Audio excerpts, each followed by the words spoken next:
Welcome back जी। एक दफ़ा फिर आपको खुशामदीद कहेंगे और प्रोग्राम के इस हिस्से में बात होगी आपके सेहत के हवाले से मामूत और मसाइल पर। और सेहत में भी सबसे ज़्यादा जो ज़रूरी है वो आपकी नफ्सियात है। आपकी नफ्सियात के हवाले से जो मामलात और मसाइल हैं उसके ऊपर हम आज के दिन इस सेगमेंट में गुफ्तगू करते हैं। और सेगमेंट करने का मकसद ये है कि ये जो हमारे यहाँ एक आम ख्याल पाया जाता है कि नफ्सियात से जुड़ा अगर कोई मामला या मसला है, और याद रखिए कि किसी के साथ भी ये मामला किसी भी उम्र के हिस्से में हो सकता है। ये ज़रूरी नहीं है कि हमारे यहाँ ये ख्याल किया जाता है कि जिसकी उम्र ज़्यादा है तो उसके साथ मामला या मसला हो सकता है। उम्र के किसी हिस्से में किसी भी शख्स के साथ जो है वो ये हो सकता है, और इसको इलाज की ज़रूरत है। और इलाज करवाना ज़्यादा बेहतर है, और इसका कतई ये मकसद नहीं होता कि अगर आप नफ्सियात के डॉक्टर के पास जाएं तो आप पागलपन का शिकार हैं। सिर्फ सेगमेंट करने का मकसद यही है कि नफ्सियात के साथ बहुत सारे मसाइल हैं जिनका हम अपने इस सेगमेंट में तस्करा करते हैं कि उनको कैसे ठीक किया जा सकता है। सबका इलाज यकीनन मौजूद है, लेकिन ज़रूरत इस अमर की है कि आप डॉक्टर से पहले सही रुजू करें। हमारे बड़े ख़ास मेहमान जनाब डॉक्टर शफीक यासीन, जो कि एक माहिर नफ्सियात हैं और आज के दिन हमारे साथ यहाँ पे मौजूद होते हैं, उनसे हम बात करते हैं आपके नफ्सियात के हवाले से मामलात और मसाइल पे। तो डॉक्टर साहब को सबसे पहले वेलकम करूँगा। Thank you so very much doctor साहब being with us once again this very year 2025 and happy very new year. ये और सब सुनने वालों को हैप्पी न्यू ईयर। तो डॉक्टर साहब, बहुत सारे क्वेश्चंस आ रहे थे, और लास्ट जो हमारी डिस्कशन रही उसके बाद तो ख़ास तौर पे दो तीन बड़े इंटरेस्टिंग मैसेजेस आए, और वो ये जानना चाह रहे थे कि जैसे हमने आपकी स्ट्रगल के हवाले से बात की, वो जानना बड़ा ज़रूरी था। बहुत सारे लोगों के लिए बड़ा मोटिवेटिंग था, मेरे अपने लिए बहुत ज़्यादा मोटिवेटिंग है कि किस तरह ये सारी चीज़ें होती हैं, और इस सारे अरसे में कहीं पे भी ना आपने ड्रग अब्यूज़ किया, ना उसको इस्तेमाल करने की कोशिश की, ना उसको परस्यू किया, ना इसके अलावा किसी उसमें रहे, और उसको फेस करने के बाद ना you are a better man. तो मैं ज़रा चाहूँगा जो ड्रग अब्यूज़ के हवाले से एक थोड़ा सा रह गया था कि जो उसका सहारा लेते हैं, सब्सटेंस अब्यूज़ की तरफ जाते हैं, ख़ास तौर पे यंगस्टर्स, उनके लिए क्या कहेंगे? सबसे पहले तो इससे ज़रा हम शुरू करते हैं वो डिस्कशन कि क्यों इसको इग्नोर करना ज़रूरी है, और प्रेशर हैंडल करना। लोग कहते हैं जी हम कोलैप्स कर जाते हैं, और शायद लिटरली कुछ बच्चे ऐसे हैं जो कहते हैं जी हम कोलैप्स कर गए थे तो हमारे पास we have no other choice but we use. ज़रा मैं चाहूँगा इसके ऊपर बात हो। बिल्कुल सही कह रहे हैं आप। असल में प्रेशर हर इंसान की ज़िंदगी में आता है। कुछ इंसान जो है वो प्रेशर नहीं लेना चाहते तो वो अवॉइड करते हैं ऐसी सिचुएशंस को जहाँ पे प्रेशर फिजिकल। से ऐसे ऑप्शंस और ऐसी अपॉर्चुनिटीज़ मिलती हैं इंसानों को कि वो आगे बेहतर बन सकें और आगे तरक्की कर सकें, सीख सकें। तो बात ये है ना कि अगर हम एक पॉइंट आता है जहाँ पर एक चढ़ाई आती है और आपको पता है कि चढ़ाई इतनी आसान नहीं है, लेकिन चढ़ाई के एंड में आप कुछ ना कुछ अचीव करने वाले हैं। उस चढ़ाई से बचने के लिए आप ऐसा गलत रास्ता ले लें जो कि आपको और कमज़ोर बना दें और किसी चीज़ की आदी बना दें।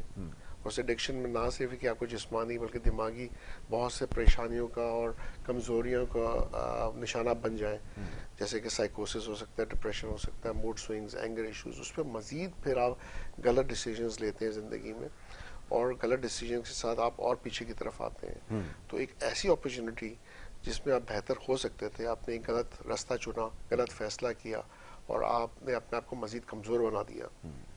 ये ही जो है ना यंगस्टर्स कई करते हैं, फिर वो नशे की तरफ जाते हैं। जैसे आप मेरी सिचुएशन की एग्जांपल दे रहे थे, और मज़ीद बहुत ऐसे लोग हैं जिन्होंने तरक्की की है और बड़े कमज़ोर पॉइंट पे आके तरक्की की है। यस। बड़े बड़े लोगों की मैंने एग्जांपल सुनी है जो कि बिल्कुल हार चुके थे ज़िंदगी से, और बिल्कुल एंड पे आके उन्होंने ऐसे यू टर्न लिया, ऐसी पॉइंट पे आ गए, फिर आगे बहुत ही कम अरसे में तरक्की कर गए। तो आई थिंक मुश्किल जब आती है ना तो आपको उसको फेस करना चाहिए। डिनायल या आंख बंद कर लेने से मुश्किल ख़त्म नहीं हो जाती, और पहला कदम उठाना ज़रूर मुश्किल होता है, लेकिन वही कदम है आप जो आपको आगे तरक्की की तरफ ले वाह। जाता है। कि आपने पहले एक दो कदम उठा लिए ना, फिर वो रास्ता आपके लिए बड़ा आसान हो जाता है। सही रास्ता राइट। चुने, पहला कदम उठा के देखें, और फिर अल्लाह भी साथ देता है, बिल्कुल। और आप अपनी अचीवमेंट से सीखते चले जाते हैं। आपका कॉन्फिडेंस बेहतर हो जाता है, एग्जैक्टली। बहुत कॉन्फिडेंट हो जाते हैं, और फिर उस कॉन्फिडेंस और लर्निंग के साथ आप मज़ीद बेहतर डिसीजंस लेते हैं और आप तरक्की कर जाते हैं। तो आई थिंक यंगस्टर्स को तो मैं यही कहना चाहूँगा कि कभी भी गलत रास्ता ना चुने। ऐसे दोस्तों को दोस्त ना समझें जो गलत मशवरा देते हैं। ऐसे 10-15 दोस्तों से बेहतर है कि आपके पास एक अच्छा दोस्त हो जो आपका सिंसियर हो, जो आपको सही मशवरा दे। आपकी फैमिली सबसे बढ़ के आपके लिए सिंसियर होती है। कई लोग मिसपर्सीव कर रहे होते हैं ये गलत सोच रहे होते हैं कि दोस्त बेहतर हैं फैमिली से, लेकिन माँ बाप बहन भाई गलत मशवरे नहीं देते। अगर मुश्किल आती है तो उनके साथ शेयर करना अच्छा होता है। हो सकता है कि आप ये सोचें कि वो मेरे बारे में क्या सोचेंगे या मुझसे नाराज़ हो जाएंगे, लेकिन उस नाराज़गी में प्यार होता है और प्यार के साथ वो ज़रूर चाहते हैं कि साथ दें। बिल्कुल ठीक तो है। मेरा मशवरा हमेशा ये कि उन लोगों का साथ लें जो सिंसियर हो आपके साथ, खासतौर पर फैमिली। एग्जैक्टली। और अगर खुद फैसला नहीं कर पा रहे तो ये लोगों से पूछें कि क्या बेहतर है क्या नहीं बेहतर है। बिल्कुल ठीक है।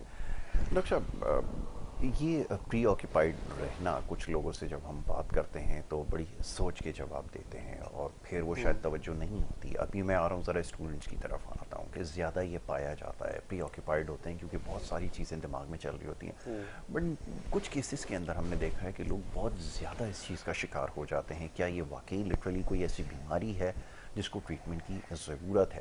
क्योंकि ज़्यादातर ये देखने में आया है, आपके पेरेंट्स आते हैं कि बच्चों के हवाले से आजकल ज़्यादा आ रहे हैं कि जब भी वो जिस जगह क्लास में होते हैं तो वहाँ पे भी वो होते हैं, जब कोई चीज़ उनको बताई जा रही होती है तो शायद बिल्कुल भी वो उसको नहीं कैच कर पा रहे होते हैं क्योंकि वो ब्रेन जो होता है प्रीऑक्युपाइड किसी उसमें होता है, कोई सोच चल रही होती है। फिर वो इतनी इस्टेब्लिश हो जाती है कि वो घर में भी कहते हैं कि जब हम उनसे बात करते हैं तो उनका ध्यान नहीं होता। क्या ये वाकईतन कोई बीमारी है और ये ट्रीटेबल है? ये क्वेश्चन एक आया है। चलो शुरू करते हैं।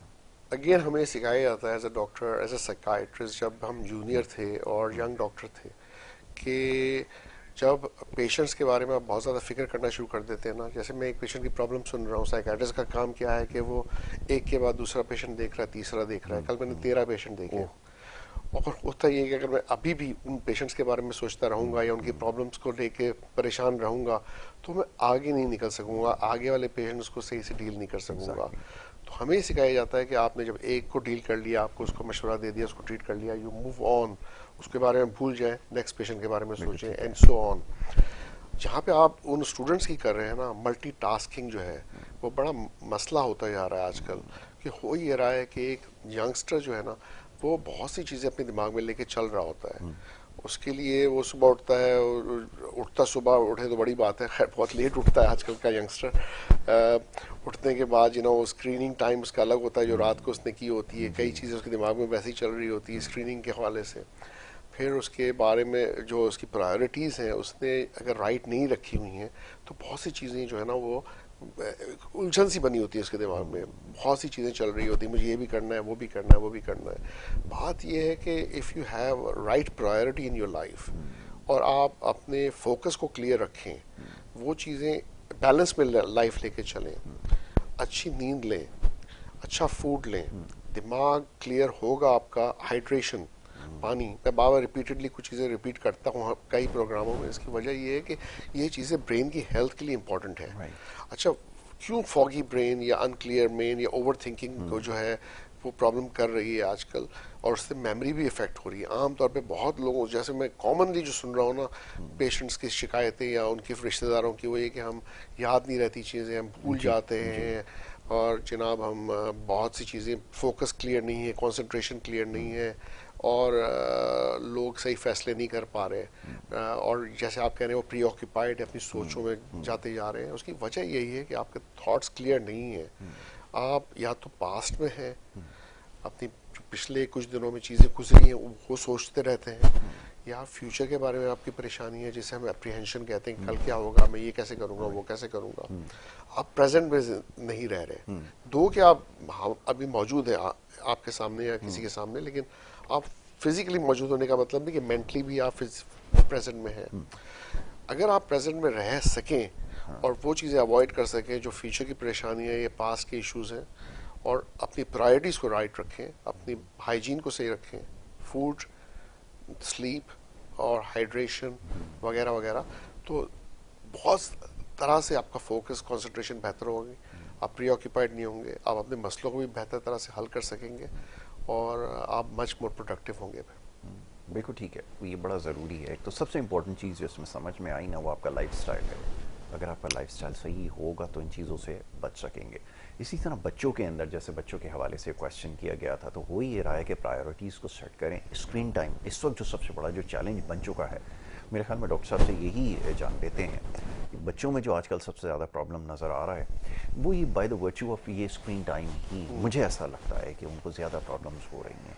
और मैं देख रहा हूँ ऐसे बच्चे कम मुझे नज़र आ रहे हैं जिनको रिस्ट्रिक्ट किया गया है कि वो बस दिन में 1 घंटे से ज़्यादा यूज़ नहीं कर सकते।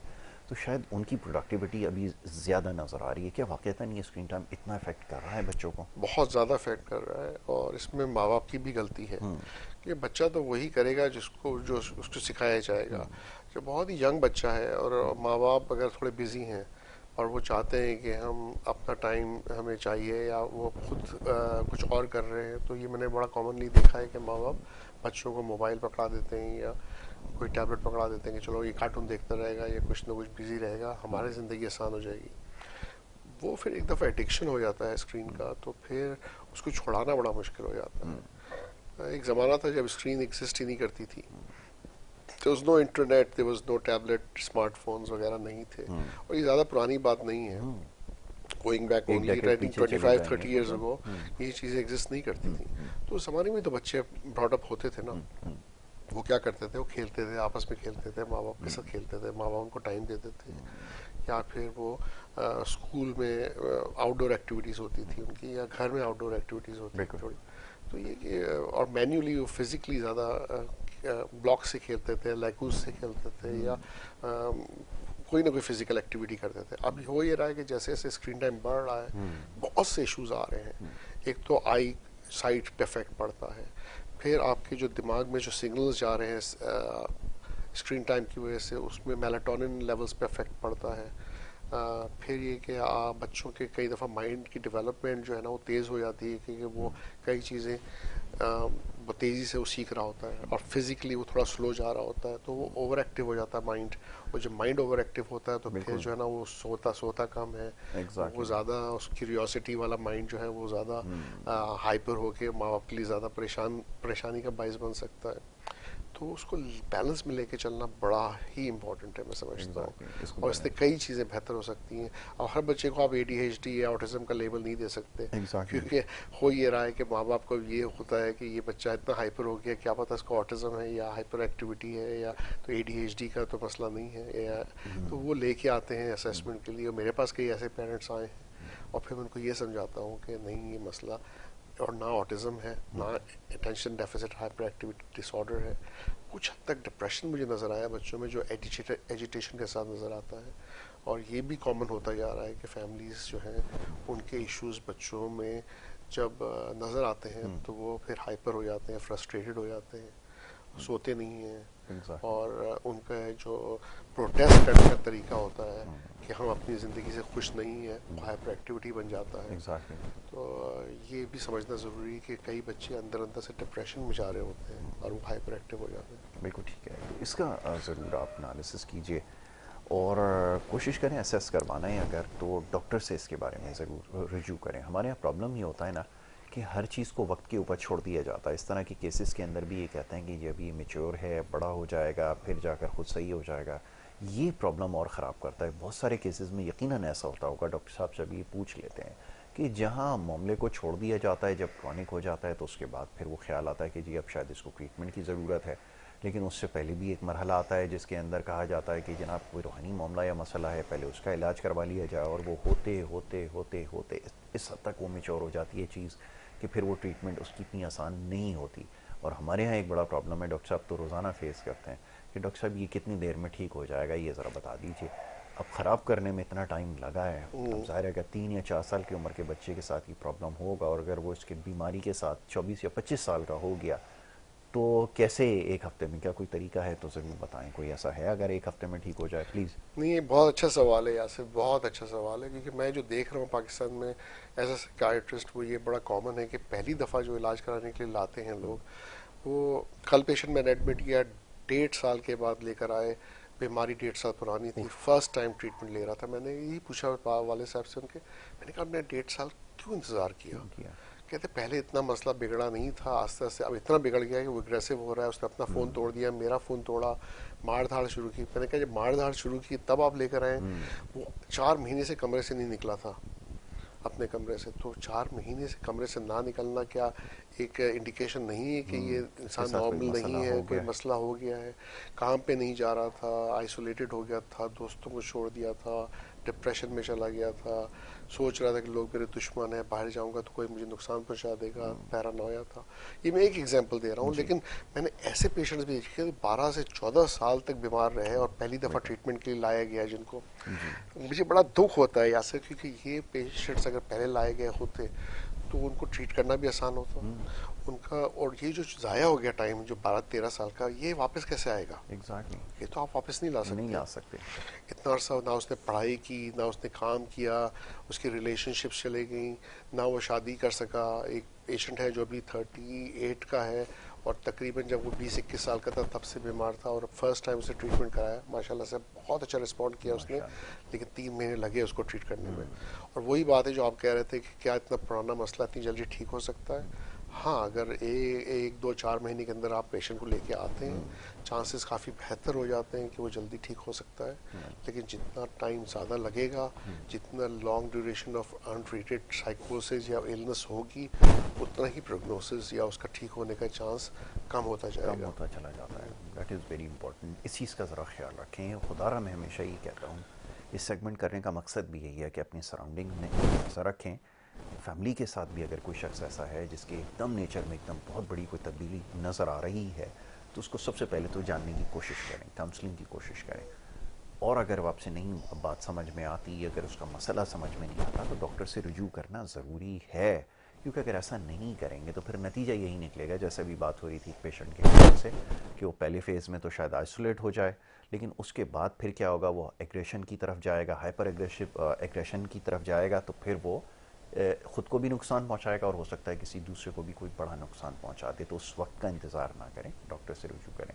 ट्रीटमेंट को परस्यू करने के लिए बड़े इंटरेस्टिंग क्वेश्चंस आते हैं। लोग कहते हैं कि जो ट्रीटमेंट तो करवा लें, लेकिन जो मेडिकेशन इस्तेमाल होती है वो हाईली एडिक्टिव होती है। तो एक हमारे डॉक्टर ही हैं, वो कहते हैं कि ऐसा तो नहीं है कि मैं अगर इसकी एडिक्शन का शिकार हो जाऊँ तो डिपेंडेंसी हो जाए, और डिपेंडेंसी जो है वो मैं नहीं चाहता।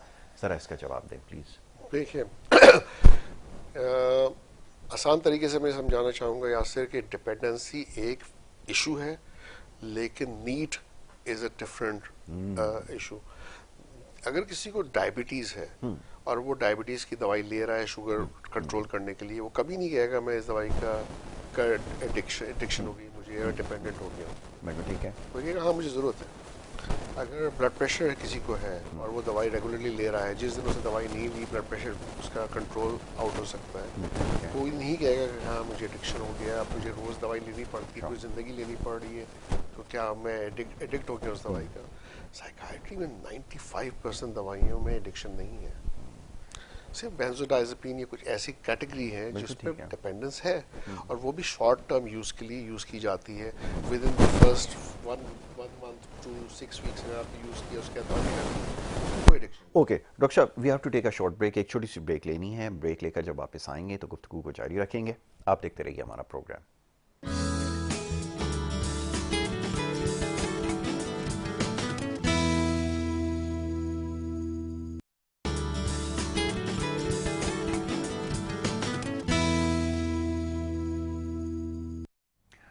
वेलकम बैक जी। एक दफ़ा फिर आपको खुशामदीद कहेंगे। ब्रेक पे जाने से पहले डॉक्टर शफीक यासीन से गुफ्तगू हो रही थी और मेडिकेशन के हवाले से बात कर रहे थे। वो यकीनन मेडिसिन ऐसी ज़रूर हैं जिनको हाईली एडिक्टिव कहा जा सकता है, बट माइंड वन थिंग, एक चीज़ याद रखें, हमारे यहाँ ये जो सेल्फ मेडिकेशन है ना हर चीज़ में, ये बड़ी ख़तरनाक चीज़ है। खुदारा इसके बारे में बताते हैं कि जो आपके पास जो मुख्तलिफ एंटीबायोटिक्स होते हैं 3rd जनरेशन, और ये आप खुद से इस्तेमाल करने की कोशिश करते हैं। एक बहुत बड़ा मसला है हमारे यहाँ लोगों के हेल्थ के साथ, जो इश्यूज़ आ रहे हैं ना इतने सीरियस, वो दवा उन्होंने कब खाई होती है, अब आकर उनको जो इसकी वजह से जो है ना प्रॉब्लम्स होना शुरू हो गई हैं, उसकी वजह यही है सेल्फ मेडिकेशन। एक चीज़ ये जो ट्रीट करने के लिए एंटी डिप्रेसेंट्स खुद से लेना शुरू कर देते हैं, ये सबसे ज़्यादा लीथल चीज़ है। बहुत सारे केसेस के अंदर प्रॉब्लम यही आई है कि वो जी हमारे पास डिप्रेशन बहुत है, काम का बर्डन बहुत है, एंटी डिप्रेसेंट्स होने से पहले लेते हैं मेलाटोनिन और पता नहीं क्या क्या लेना शुरू कर दिया है विदाउट एनी प्रिस्क्रिप्शन। ये एक बहुत बड़ा मसला बन चुका है। अब इंसोम्निया की केसेस जो है वो सबसे ज़्यादा सामने आ रहे हैं। हर शख्स ये कंप्लेन कर रहा है कि जी इंसोम्निया हो गया है। ये आखिर है क्या, पहले इसको समझ तो लें। उसके बाद करें। तो ये है क्या बेसिकली इंसोम्निया जो है वो आप तो बड़ा फैशन में आ गया मेरे ख्याल में जी, मैं तो रात को जाग के गुजारता हूँ जी, क्यों इंसोम्निया है मुझे प्लीज़।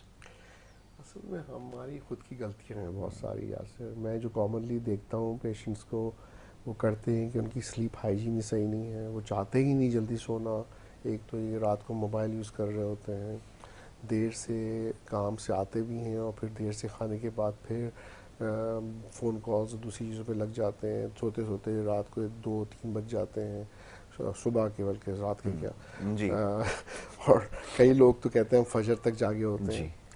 तो ये इश्यूज़ ये कि आपने अगर प्रॉपर स्लीप हाइजीन का ख्याल नहीं रखा, सही टाइम पे लेटे नहीं और सही इन्वायरमेंट में नहीं लेटे, तो इंसोम्निया के इश्यूज़ तो आने ही हैं। फिर ये कि जब ये एक दफ़ा ये साइकिल बन जाती है ना यासिर, और फिर आपने खुद ही लेट काम पे जाना है, आपकी प्रोडक्टिविटी वैसी सही नहीं है, सनलाइट एक्सपोजर वैसी कम हो गया, आप सूरज की रोशनी में भी नहीं निकल रहे इतना, विटामिन डी की कमी भी आ रही है, पानी टाइम पे नहीं पी रहे, तो होता ही है कि वक्त के साथ साथ और इंसोम्निया बढ़ता है, बढ़ता है और बहुत ज़्यादा कॉम्प्लिकेटेड हो जाता है। जी और फिर उसके बाद सबसे बड़ा मसला जो आपने थोड़ी देर पहले जिक्र किया, सेल्फ मेडिकेट। वो चले जाते हैं किसी भी फार्मेसी में, अच्छी नींद नहीं आ रही, चले कोई दवाई बता दें, उन्होंने लेना शुरू कर दी।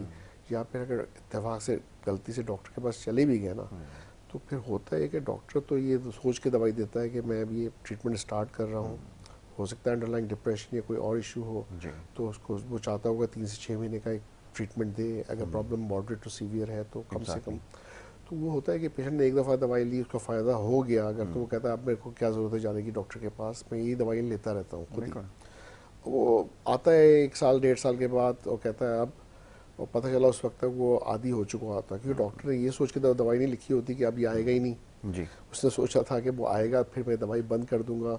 और जिन दवाइयों से एडिक्शन हो सकता है, जो कि मैं पहले ही कह रहा था कि बहुत कम है साइकाइट्री में, गिनती की दवाइयाँ जिनसे एडिक्शन हो सकता है, तो वो दवाइयाँ डॉक्टर लिखता भी है तो ये सोच के लिखता है कि मैं टेम्प्रेरी 1 महीना 6 हफ्ते के लिए लिख रहा हूँ, जब तक एंटी डिप्रेसेंट या दूसरी दवाइयाँ काम करना शुरू कर देंगी तो ये दवाइयाँ मैं बंद कर दूंगा। बिल्कुल ठीक है। और फिर होता ये कि जो दूसरी दवाई जिनसे डिपेंडेंस या एडिक्शन नहीं भी हो रही, उनके भी मुज़र असरात जो है जिगर गुर्दों पे या ऑर्गन्स पे होते हैं। होते हैं। तो डॉक्टर ये तो नहीं सोचता कि भाई ये अब लेते ही रहेंगे ज़िंदगी भर दवाई या खाते ही चले जाएंगे। डॉक्टर को दिखाया बगैर वो, अगर पेशेंट जो है वो खुद अपनी मर्ज़ी से वो ले रहा है, तो वो अपनी जान का खतरा ले रहा है। इसलिए कि कभी भी अगर किडनी के इश्यूज होते हैं तो फिर उसका जिम्मेदार वो डॉक्टर नहीं है जिसने वो दवाई लिखी है, वो मरीज़ खुद है या उसके रिश्तेदार जो वापस पेशेंट को लेके डॉक्टर के पास नहीं आए। बिल्कुल ठीक है। अब देखिए किडनी कितने भरे हुए हैं, SIUT कैसे भरा हुआ है, किडनी के प्रॉब्लम्स कितने कॉमन है। हम अपनी फिजिकल हेल्थ का या साइकोलॉजिकल हेल्थ का ख्याल नहीं रखते, एक डॉक्टर को वो वैल्यू नहीं देते जो देनी चाहिए। क्योंकि अगर आप खुद अपनी डॉक्टरी करेंगे या आम आदमी से पूछेंगे, वो आपको टेम्प्रेरी कोई सोल्यूशन ज़रूर बता देगा, लेकिन एट व्हाट कॉस्ट। अगर आपने टेम्प्रेरी एक बैंडेड अप्रोच की कि भाई चलो फौरी तौर पे ये मसला हल हो गया, लेकिन लॉन्ग टर्म कॉम्प्लिकेशंस हैं या आपको बड़े मसले डील करने पड़ गए, जी या कोई ना कोई और ऑर्गन कॉम्प्रोमाइज़ हो गया, फिजिकल हेल्थ इश्यूज हो गए, तो फिर ये बहुत बड़ा इशू है, एग्जैक्टली। जो इवन एडिक्शन से बड़ा इशू है मैं समझता हूँ। बिल्कुल ठीक है। तो ये खुदारा इस तरफ ना जाएं, सेल्फ मेडिकेशन की तरफ, और ख़ास तौर पे इस तरह के जो मसाइल हैं उसके ऊपर कोई भी ऐसी मेडिसिन, जैसे हम हमेशा ये बात करते हैं कि बग़ैर प्रिस्क्रिप्शन के लेना एक सबसे बड़ा प्रॉब्लम है। ये सब बहुत सारे केसेस ऐसे आ रहे हैं कि बताना जो है इस वक्त लोग जो है वो सुबह का वक्त है, शायद परेशान हो जाए, लेकिन उसकी सिर्फ एक ही वजह बनती है, वो ये कि जो खुद से दवाइयाँ लेने की कोशिश करते हैं ये बड़े ख़तरनाक हैं, बड़े हार्मफुल हैं।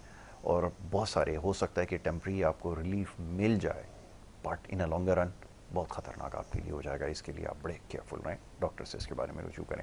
बड़ी इंटरेस्टिंग अभी एक चीज़ मैं डिस्कस कर रहा था कि ये जो साइकोलॉजिकल इश्यूज़ हैं किसी के साथ भी हो सकते हैं और किसी भी स्टेज के ऊपर हो सकते हैं, चाहे वो एथलीट हो, चाहे कोई हो, चाहे कोई पॉलिटिशियन हो, किसी भी सेगमेंट ऑफ लाइफ से जो है वो बिलोंग करता हो।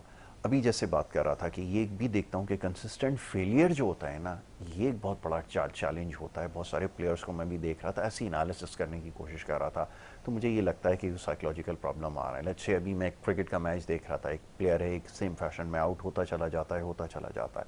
तो मैं बीइंग अ क्रिकेटर ये सोचा करता था कि मैं इस कदर प्रेशर में होता था कि पूरी रात में जाग के गुजारता था कि अगर मैं एक तरह से 2 दफ़ा आउट हो गया, अगर जो कंसिस्टेंट इसके ऊपर जा रहा है, फेलियर की तरफ जा रहा है, उसका क्या मेंटल इस वक्त स्टेट होगा? और जब ये माइंडसेट हो जाता है तो फिर तो और आप नीचे की तरफ जाना शुरू कर देते हैं। यहाँ तो साइकियाट्रिस्ट का काम जो है ना वो बड़ा ज़रूरी हो जाता है।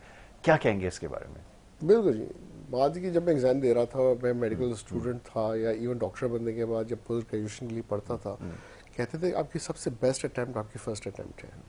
अगर एक दफ़ा फेल होते हैं ना तो उसके बाद आप मॉरली डाउन हो जाते डाउन हैं, हो जाते हैं। आपके अंदर इनसिक्योरिटीज़ आ जाती है, आपके कॉन्फिडेंट डेंट होता है, और कॉन्फिडेंस की कमी के बाद आप जो है ना वो सेम आपकी नॉलेज या इवन बेहतर नॉलेज के बावजूद आपकी परफॉर्मेंस इतनी अच्छी ना हो कि आप डर डर के कर रहे होते हैं। और यही डर बाकी सारे एरियाज़ में भी है, चाहे वो एक स्पोर्ट्समैन है या पॉलिटिशियन है, या अगर आप एक फेलियर का शिकार हैं तो आप उसको कैसे फेस करते हैं और उसको उसके बाद नेक्स्ट अटैम्प्ट कैसे लेते हैं, वो बड़ा मैटर करता है। और अगर इतना ज़्यादा खौफ बढ़ गया है, इनसिक्योरिटी बढ़ गई है या कॉन्फिडेंस में कमी आई है, तो मैं समझता हूँ साइकोलॉजिकल असेसमेंट एंड एवेल्यूएशन और ट्रीटमेंट जो है वो आपको ज़रूर हेल्प कर सकता है, चाहे वो किसी भी एरिया में हो। क्योंकि एक थर्ड पर्सन ऑब्जेक्टिव होकर या नॉन बायस्ड हो के आपको वो चीज़ें बता सकता है जो शायद आप खुद नहीं समझ पा रहे हो। और ये बड़ा कॉमन है क्योंकि आप जब खुद ही एक फैसला कर लेते हैं ना कि अब मुझे ये करना है, ये करना है, और जल्दबाजी में आप उसी रास्ते पे चलते रहते हैं, तो शायद उसका आउटकम इतना अच्छा ना हो। तो इन शॉर्ट मैं समझता हूँ कि चाहे वो क्रिकेट ही क्यों ना हो या कोई स्पोर्ट्स हो या कोई भी एरिया, अच्छी साइकाइट्रिस्ट साइकोलॉजिस्ट से ज़रूर एक ओपिनियन लेना चाहिए कि अगर कंसिस्टेंट फेलियर हो रहा है और इमोशनल इश्यूज हैं और रात को नींद तक नहीं आ रही, जैसे आप कह रहे हैं परेशानी होती है फेलियर के बाद, तो इसका मतलब है कि वो एक कॉन्फ्लिक्ट, एक इशू है दिमाग के अंदर जो चल रहा है, और उसको डील करना ज़रूरी है। और उसको डील करते हुए आप क्लियरिटी ऑफ माइंड के साथ जो भी चीज़ बाद में करेंगे उसका रिजल्ट अच्छा आएगा। अच्छा आएगा, बिल्कुल ठीक है। डॉक्टर साहब, अब एक क्वेश्चन कि ये मॉडर्न जो ट्रीटमेंट है साइकोलॉजी की, ये कहाँ मूव कर रही है और वेयर डू वी स्टैंड, ये जानना ज़रा ज़रूरी है कि हम जैसे बहुत सारी चीज़ों में काफ़ी पीछे हैं, लेकिन यहाँ पे हम कहाँ खड़े हुए हैं। और अब तो ज़ाहिर है दुनिया में बहुत सारे तरीके आ गए हैं, टेक्नोलॉजी का इन्फ्लुएंस बहुत बढ़ चुका है ट्रीट करने के लिए, ज़ाहिर है वो भी तरीका इस्तेमाल हो रहे हैं। बहुत सारी ऐसी ट्रीटमेंट्स हैं जो रिप्लेस हुई हैं, उनकी जगह मॉडर्न टेक्नोलॉजी ने ली है। हम लोग कहाँ खड़े हैं और हम किस स्पीड से प्रोग्रेस कर रहे हैं, ये मैं जानना चाहूँगा। असल में वक्त चेंज तेज़ी से हो रहा है, हो चुका है और होने वाला है। मतलब ये कि देखें ना, जहाँ से स्मार्टफोन्स आते हैं, हमारे जितने इंफॉर्मेशन आ रही है, जिस तरह से आप प्रोग्रेस कर रहे हैं एज ए सोसाइटी, और एआई की जो वजह से जो फ्यूचर में चेंजेस आएंगे वो बहुत सी जॉब्स को ख़त्म ही कर देंगे कहते हैं, और बहुत सी नई अपॉर्चुनिटीज़ भी आएंगी, और लाइफ फास्ट पेस हो जाएगी, और बहुत ज़्यादा आई थिंक अगले 10-15 सालों में और मज़ीद चेंजेस आने हैं। आई थिंक उस हिसाब से हम अभी भी स्लो हैं, क्योंकि बाकी यूरोपियन कंट्रीज़ और वेस्टर्न कंट्रीज़ को देखें तो वो अपने डिफरेंट पेस पे जा रहे हैं। तो कि उनके साइकोलॉजिकल इश्यूज भी डिफरेंट हैं हमसे काफ़ी, क्योंकि मैं वहाँ इतना अर्सा रह के आया हूँ। पाकिस्तान अभी भी जो है ना पुराने इश्यूज पे फंसा हुआ है कई, और आगे का इतना नहीं सोच रहा जितना सोचना चाहिए। मैं समझता हूँ तो एक तरह से देखा जाए तो with time psychiatry will change as well, psychological input भी चेंज होगा, वक्त के साथ साथ इश्यूज भी चेंज होंगे, और उसके साथ साथ पाकिस्तान की साइकाइट्री को भी चेंज होना पड़ेगा, चाहे वो बायोलॉजिकल साइकाइट्री हो, चाहे वो साइको सोशल साइकाइट्री हो। और उसको आसान लफ्ज़ों में, क्योंकि ज़ाहिर है ज़्यादातर लोग ये नहीं समझ पा रहे जो मैं कह रहा हूँ, बायोलॉजिकल साइकाइट्री क्या है, साइको सोशल साइकाइट्री क्या है। बायोलॉजिकल साइकाइट्री डील करती है जो दवाइयों से ताल्लुक़ रखती है या फिज़िकल ट्रीटमेंट से ताल्लुक़ रखती है, लेकिन साइको सोशल साइकाइट्री वो है जो आपकी साइकोलॉजिकल हेल्थ, कॉन्फ्लिक्ट से, जैसे कोई इश्यूज चाहे काम से हो, रिलेशनशिप के हवाले से हो, और सोशल साइकाइट्री वो जो आपके फाइनेंशियल स्ट्रेसेस।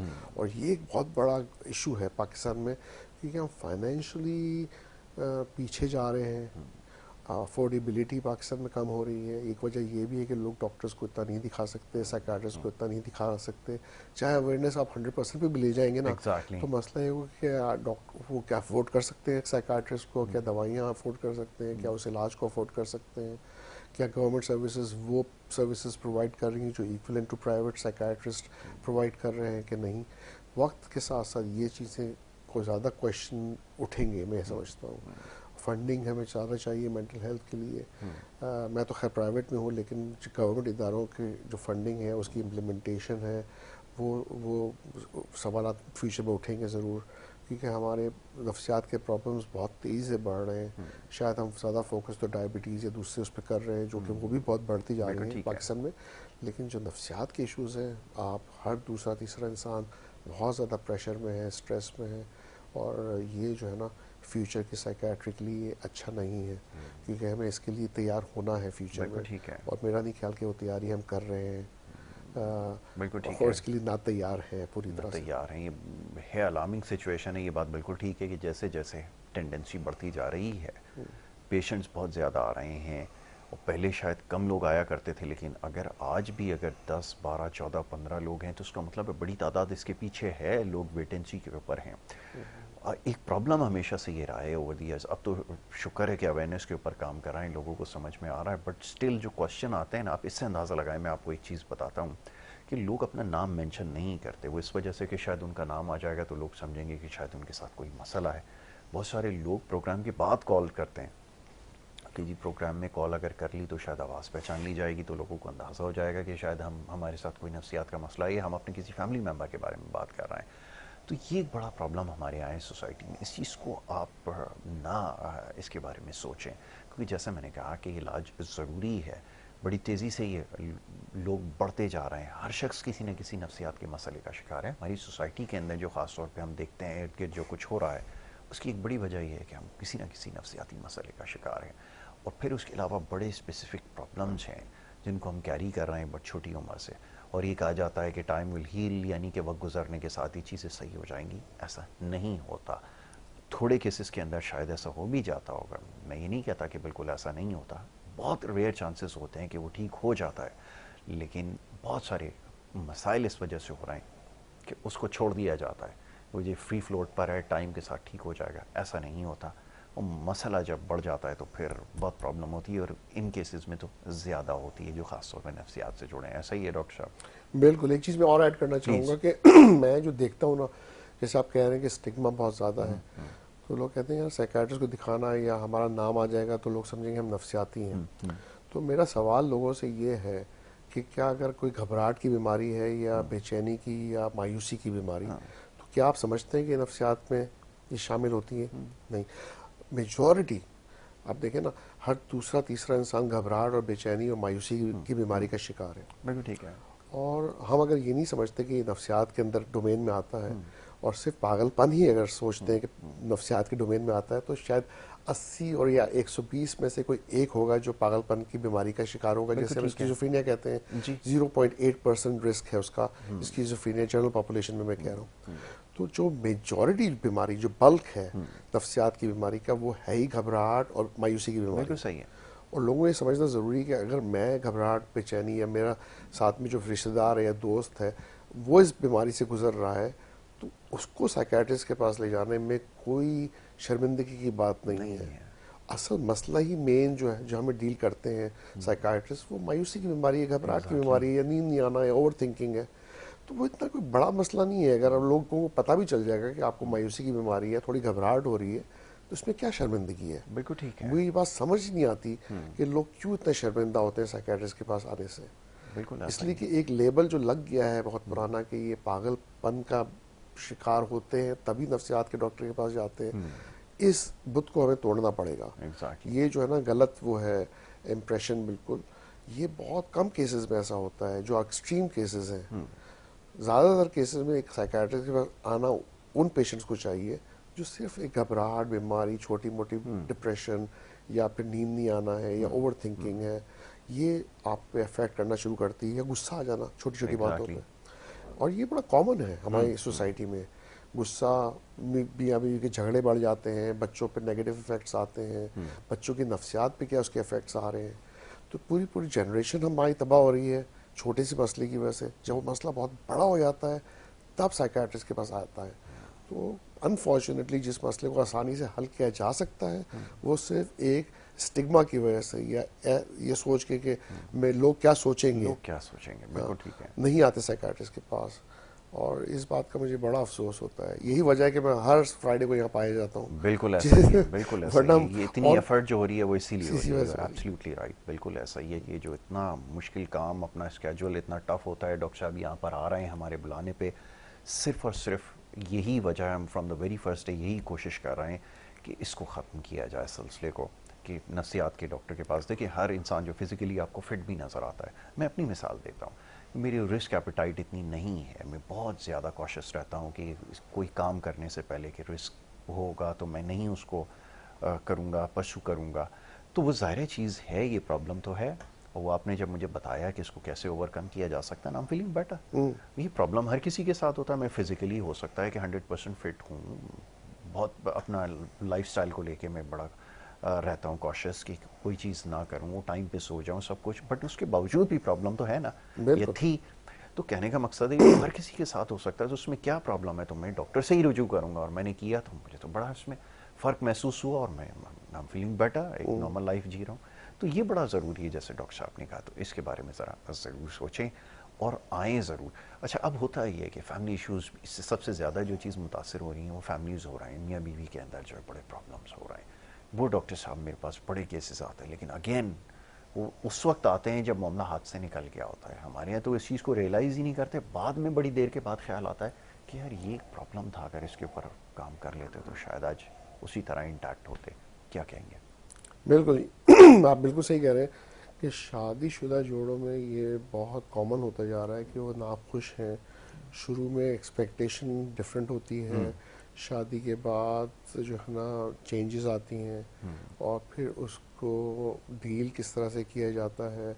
और with in a short period ये बड़ा हो रहा है कि लोग कहते हैं कि शादी कामयाब नहीं हो रही तो इससे एक ही तरीका है कि हम अलग हो जाते हैं या डिवोर्स या खुला की तरफ चले जाते हैं। अनफॉर्चुनेटली ये सही नहीं है, इसलिए कि या तो आप शादी करें तो ये सोच के करें कि लॉन्ग टर्म रिलेशनशिप कामयाब होनी चाहिए, क्योंकि एक शादी एक बहुत बड़ा डिसीजन है, और इसके इफ़ेक्ट्स जो हैं वो आने वाली जनरेशन्स पे भी पड़ते हैं। और ख़ुद आपकी ज़िंदगी में अगर एक फेलियर हो तो फिर दूसरा और तीसरा होता चला जाता है। जहाँ मैंने देखा है कि उनकी पहली शादी कामयाब नहीं होती, वो 2-3 पे जाके और परेशान हो जाते हैं जी। और सोचते हैं कि शायद मैं दूसरी तीसरी कर लूँगा तो मामला बेहतर हो जाएगा। ऐसा नहीं होता मेजॉरिटी ऑफ द केसेस जी। में। जी। तो क्यों ऐसा हो रहा है? बहुत से फैक्टर्स हैं, यहाँ से बहुत सारे फैक्टर्स हैं। एक तो शादियाँ और ये रिलेशनशिप के अंदर बड़ी चेंजेस आई हैं पिछले 20-30-40 सालों के अंदर।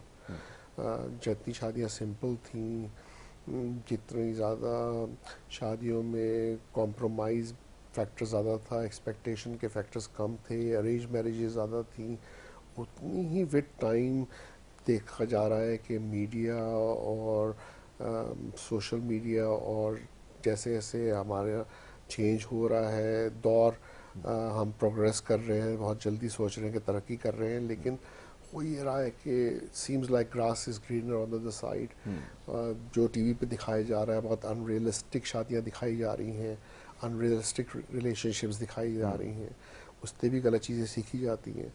फिर एक इशू ये है कि रियलिटी जो है ना बिटर है हमेशा।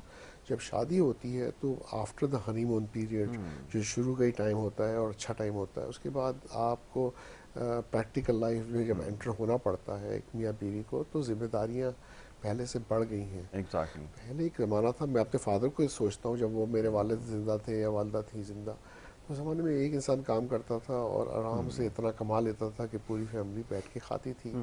आसाइशें, मतलब एक फ़ोन लैंडलाइन होना भी बहुत बड़ी बात थी, घर में एक टीवी का होना बहुत बड़ी बात थी। एग्जैक्टली। अब लोगों की जो है ना एक्सपेक्टेशंस बड़ी चेंज हो गई हैं। हर वो चीज़ होनी चाहिए जो उनको नज़र आ रही है मीडिया पे, एग्जैक्टली। चाहे तनख्वाह कितनी ही हो, लेकिन उनको दिखावा भी ज़्यादा करना है, चीज़ों की ज़रूरियात भी ज़्यादा बढ़ गई हैं, अपनी चादर को देख के पाँव नहीं फैलाना, और फिर अखराजात का बढ़ जाना, वो भी बहुत बड़ा एक फैक्टर है जिससे रिलेशनशिप बहुत ज़्यादा नेगेटिव इफेक्ट आता है। एग्जैक्टली। फिर एक मियाँ जो है और वाइफ जो है वो एक ऐसे इन्वायरमेंट में आना जहाँ पे सास ससुर भी हो और बाकी बहन भाई भी हो, जॉइंट फैमिली में रहना अगर पड़ गया तो शायद वो कॉम्प्रोमाइज़ नहीं है, उनके अंदर झगड़े और जो इश्यूज आते हैं वो आई थिंक बहुत ही मुश्किल हो जाते हैं उसको डील करना। आई थिंक आदमी और औरत दोनों जब शादी में एंटर होते हैं they are not prepared, pre marital counselling नहीं होती उनकी, शादी में क्या एक्सपेक्टेशंस होनी चाहिए, किस तरह से एक रिलेशनशिप को लेके चलना चाहिए, उसकी कोई टीचिंग नहीं है हमारे किसी भी स्कूल में या किसी यूनिवर्सिटी या किसी इंस्टीट्यूट में। इवन घर में पेरेंट्स अपने बच्चों को इसके लिए तैयार नहीं करते, कहते शादी हो जाएगी सब मसले ठीक हो जाएंगे, खुद ही सीख जाएगा। ऐसा नहीं होता। होता ये कि हर कल्चर में ये जो है ना आपको ग्रेजुअली लर्निंग होती है, इट्स अ लर्निंग प्रोसेस। ये ना ही एक औरत जब शादी में आती है तो सिंगल से वो बीवी बन जाती है, उसकी बस सारी जिम्मेदारियाँ फेंक दी जाती हैं, बल्कि फिर बच्चे होने लगते हैं जल्दी और कहते हैं अगर बच्चे ना हो तो कहते हैं अभी तक बच्चा क्यों नहीं हो रहा। एग्जैक्टली, ये बड़ा तो एक और प्रेशर आना शुरू हो जाता है न्यूली वेड कपल्स पे। जी। तो ये सब चीज़ें हैं जो उनको समझना ज़रूरी है। उनकी आई थिंक ये इनकी भी अवेयरनेस की बड़ी ज़रूरत है, मैं समझता हूँ। बिल्कुल, आपने ठीक इन लोगों की काउंसलिंग की भी बड़ी ज़रूरत है। और फिर जब वो प्रिपेयर हो, उनके पास इतना बजट हो। अच्छा, एक और चीज़ मैंने देखी है, अगर बच्चा अभी तक कमाना शुरू नहीं कर रहा, कहते हैं यार शादी कर दो, खुद ही कमाना शुरू कर देगा, जिम्मेदारियाँ ले लेगा, ऐसा नहीं होता। I think he has to be responsible और उसको थोड़ा बहुत तो कमाना चाहिए, तभी जाके वो आगे अपने अखराजात को पूरे कर सके, चला सकेगा। तो प्रैक्टिकल बहुत से इश्यूज ऐसे हैं जो कि असरअंदाज करते हैं किसी भी शादी पर। बिल्कुल, तो ये लैक ऑफ एजुकेशन एक बहुत बड़ा प्रॉब्लम है जिसकी वजह से सबसे ज़्यादा प्रॉब्लम हो रही हैं, और ये चीज़ें डिस्कस अमूमन नहीं होती। ये तो ज़रूर हमारे यहाँ घंटों घंटों डिस्कस हो जाती हैं बातें कि उसने ऐसा किया है या उसने ऐसा किया, फलाना के घर में ये सिस्टम है, उधर ये है, वो इतने कंजूस हैं, वो ये हैं, सब कुछ बातें हो जाती हैं। बट ये नहीं कि वैल्यूज़ को कैसे प्रोटेक्ट करना है, कैसे लेके चलना है, क्या इसके बारे में एजुकेट किया दोनों के लिए, ईदर साइड। आपने लड़कों को भी लड़की को भी दोनों को ये बात समझाने की कोशिश की है। मेरा नहीं ख्याल कि ये कल्चर हमारे यहाँ है कि बताया जाता है एडजस्ट कैसे करना है। यहाँ से अगर कनाडा जाएंगे तो ज़ाहिर है कराची के यहाँ तो सर्दी नहीं होती, लेकिन अगर वहाँ पे जाके अगर सर्दी होगी तो उसके बारे में सोचना होगा कि कैसे आपने, वो कहते हैं जी वहाँ जाएंगे तो सीख जाएंगे, यहाँ से बता कर आपको भेजना होता है बहुत सारी चीज़ों को। वहाँ जाकर जब पता चलेगा तो शायद इतना आसान नहीं होगा। तो अगर ये माइंडसेट होगा या माइंड पहले से मेकअप होगा कि वहाँ जाकर इस तरह के जो है वो मुश्किल हालात होंगे तो वहाँ पे कैसे सरवाइव करना है, तो शायद उसका काम आसान हो जाए। ये बड़ा ज़रूरी है। तो ये हमारे यहाँ ये नहीं होता। दूसरी चीज़ अभी डॉक्टर साहब ने जैसे बताया, बड़ी एक अनफॉर्चुनेट है, याद रखें मीडिया के ऊपर अभी आप देखेंगे सुबह से लेकर रात तक चैनल्स के ऊपर चलेगा किसी आर्टिस्ट की शादी हो रही है जी, उसकी तैयारियाँ हो रही हैं, और उसको इतना ज़्यादा ग्लैमराइज किया जाएगा कि वो आपको ऐसा लगेगा कि शायद मकसद ही यही है, या अगर शादी होनी चाहिए तो इसी तरह होनी चाहिए। वो जो न्यूज़ चैनल है, जो टेलीविज़न चैनल है, वो आप उसकी मार्केट हैं, वो कंज्यूम कर रहा है, आपको ये चीज़ें इसलिए दिखा रहा है ताकि आप कंज्यूम्ड हो जाएं, और आप उसको देखेंगे तो उसका फ़ायदा है इसमें, इसलिए वो ऐसी चीज़ें दिखा रहा है। लेकिन हो क्या रहा है उसके नतीजे में, उस सोसाइटी में उस चीज़ को अडॉप्ट करने की कोशिश की जाएगी कि ओके जी टाइम जो है वो उसका ख़त्म हो गया। वरना ये बड़ा इंटरेस्टिंग टॉपिक है कि जो हमें दिखाया जा रहा है कि हमारा जो माइंड है इसको उन्होंने पकड़ के रखा हुआ है, जिसकी वजह से ये प्रॉब्लम्स हो रही हैं। डॉक्टर साहब, सुबह से लेकर शाम तक वो जी बॉलीवुड का कोई स्टार है उसकी शादी हो रही है वो जनाब इतना पैसा उसने लगाया है, उसने जोड़ा इतना। ये माइंडसेट देखें, आप देखें सुबह से लेकर शाम तक सोशल मीडिया पे भी आपको नज़र आएंगे जी उसने फलाना सूट पहना हुआ है, उसकी कीमत ये है। अब इससे क्या हासिल करने की कोशिश की जा रही है, मैं कभी मौका मिलेगा तो ज़रूर इसके बारे में आपको बताऊंगा भी, इससे आपने कैसे बचना है। डॉक्टर साहब ऐसा ही है, बताना ज़रूरी है। एक ही चीज़ कहना चाहूँगा कि आप अपने ड्रामों में ये देख लेंगे जब एक एक्ट्रेस सो के उठती है तो उसने लिपस्टिक भी लगाई होती है जी, मेकअप भी पूरा होता है। ये रियलिटी से कितना करीब है ये आप सोच लें, ये सोच सकते ये सिर्फ सोच लें। एग्जैक्टली। अगर ये रियल नहीं है तो बाकी सारी चीज़ें जो आपको दिखाई जा रही है वो रियल नहीं है। एब्सोल्युटली। तो आप अपनी ज़िंदगी को अपनी इन ड्रामों से कंपेयर ना करें प्लीज़। बिल्कुल अपनी ज़िंदगी को रियलिटी बेस्ड रखें, प्रैक्टिकल बेस्ड रखें, कोशिश करें कि उस तरह आप डील करेंगे तो रिलेशनशिप के इश्यूज कम से कम आएंगे। कंपैरिजन ना करें, बिल्कुल जी, ऐसा ही किसी और के साथ ना करें। वेल डॉक्टर साहब, thank you so very much once again. बड़ा सीखने को मिलता है और यकीनन आपको भी समझने का मौका मिलता होगा। तो खुदारा ये चीज़ समझने की कोशिश करें। ये सारी बातें बताने का मकसद ये है कि हर इंसान के साथ कोई ना कोई मसला ज़रूर हो सकता है, डॉक्टर से रुजू कर लेना बेहतर है। और अगर आप कोई मुश्किल है, हम नंबर्स इसीलिए चलाते हैं कि आप हमसे भी रब्ता कर सकते हैं, डॉक्टर साहब से अपॉइंटमेंट लेना हो, कोई भी मामला हो, डायरेक्ट नंबर्स भी दे रहे हैं, आप उनसे रब्ता कर सकते हैं शफीक यासीन हॉस्पिटल से। और वहाँ पे फिर यकीनन इन सारी चीज़ों का इलाज मुमकिन है। ना वक्त ख़त्म हो गया, बातें बहुत सारी हैं, लेकिन इंशाल्लाह आगे मौका मिलेगा तो ज़रूर इन सारी बातों पे गुफ्तगू हमारी होती रहेगी। अपना बहुत ख्याल रखिए। मोहम्मद यासिर और हमारी टीम को अब इजाज़त दीजिए। अल्लाह ने के बाद।